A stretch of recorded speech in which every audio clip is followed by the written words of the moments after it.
নমস্কার বন্ধুরা, আজকে তোমাদের এই আসনের ওপর একটা আমি নকশা করে দেখাচ্ছি। যেই নকশাটা কিন্তু আমাদের সকলের খুবই পরিচিত।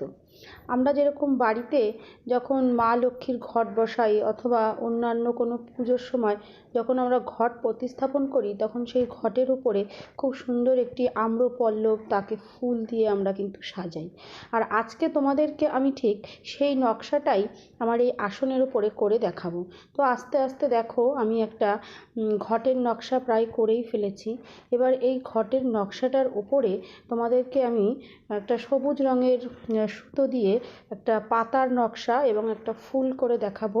এবং এই নকশাটা সম্পূর্ণ হয়ে গেলে তোমরা দেখবে যে তোমরা বাড়িতে ঠিক যেমন করেই ঘরটা প্রতিস্থাপন করো, তার যে একটা লুকস হয় আর কি, সেইটা কিন্তু তুমি আমার এই ডিজাইনটার মধ্যে দিয়ে দেখতে পাবে।